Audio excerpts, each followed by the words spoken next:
আওয়াজটা শুনেই বুঝতে পারছেন কতটা মুচমুচে হয়েছে। আর আমি ভেঙে এটাকে দেখাচ্ছি। দেখুন ভিতরটা কত সুন্দরভাবে সিদ্ধ হয়ে গেছে। আসসালামু আলাইকুম বন্ধুগণ, তাজ ভিলেজ ফুডে আপনাদের সকলকে স্বাগত। আশা করি আপনারা সকলেই ভালো আছেন। আজ আমি আর একটা নতুন ভিডিও নিয়ে হাজির হয়েছি। হ্যাঁ বন্ধুরা, আপনারা তো মোচার চপ অনেক রকমভাবেই খেয়েছে, তো এরকমভাবে কি একবার মোচার চপ খেয়ে দেখেছেন? তো যদি না খেয়ে থাকেন তো এরকমভাবে একবার বানিয়ে দেখবেন, এতটাই টেস্ট, তো মুখে লেগে থাকবে। ছোটো থেকে বড় সকলে খুবই পছন্দ করে এবং তৃপ্তি করে খাবে। তো আপনার দাদা মোচাটা বাজার থেকে নিয়ে এসেছিলো। মোচাটা আমি ছাড়িয়ে নিয়েছি, ভিতরের অংশটা রেখে দিয়েছি।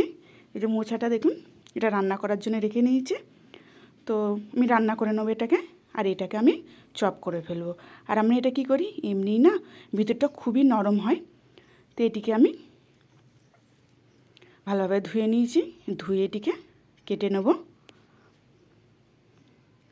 আর খুব মোটাও কাটতে হবে না, খুব পাতলাভাবেও কাটতে হবে না। এমনিতেই না এই ভিতরের অংশটা খুব নরমই হয়। তো আমি এটাকে সবটাই কেটে নেব। ঠিক একইভাবে সবগুলো আমি কেটে নিচ্ছি।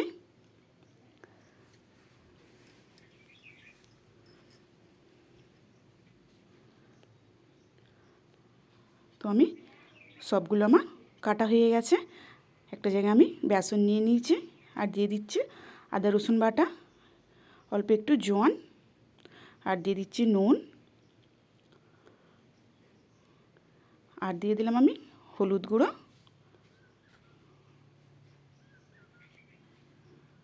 আর লঙ্কার গুঁড়ো,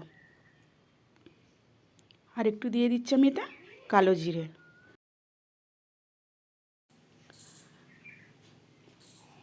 অল্প করে পানি দিয়ে এটিকে ভালোভাবে মেখে নেবো। আমি হাত দিয়ে এটিকে মেখে নিচ্ছি। আর একদম পাতলাও হবে না, খুব শক্তও হবে না।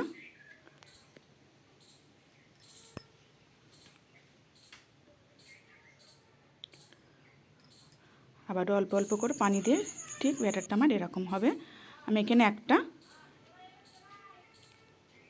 মোচা কাটাটা নিয়েছি, নিয়ে বেসনের সাথে ভালোভাবে ডুবিয়ে এখানে আমি তেল দিয়ে দিয়েছি কড়াই। তো তেলটা আমার গরম হয়ে গেছে। তো আমি একে একে চপগুলো ছেড়ে নেব।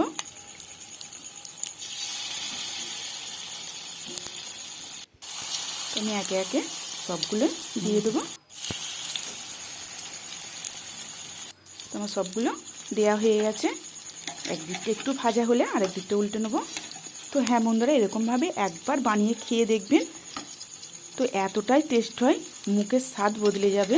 আর ছোটো থেকে বড় সকলে খুবই পছন্দ করবে, এতটাই টেস্ট হবে। তো একদিকটা ভাজা হয়ে গেলে আমি আরেক দিকটা উল্টে নিচ্ছি। আর গ্যাসের ফ্লেমটা একদমই লোতে রেখেছি, তা নাহলে কী হবে, ভিতরটা কাঁচা রয়ে যাবে, সেদ্ধ হবে না ভালোভাবে। তো এই পিঠে পিঠটা ভালোভাবে আমি ভেজে নেব।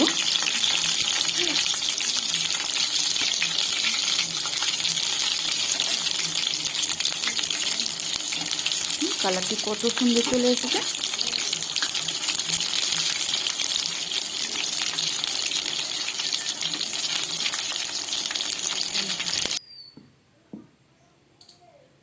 দেখুন দেখতে কত সুন্দর লাগছে, তাই না? আমি এবার একটু একটু করে তুলে নিচ্ছি। হ্যাঁ বন্ধুরা, ভিডিওটি যদি আমার ভালো লেগে থাকে, লাইক কমেন্ট অ্যান্ড সাবস্ক্রাইব করে বেল আইকন প্রেস করে অল করতে ভুলবেন না। প্লিজ প্লিজ সাবস্ক্রাইবটি করে দেবেন, আর বেশি বেশি করে শেয়ার করে দেবেন। তো আমি সবগুলো তেল ঝরিয়ে তুলে নেব।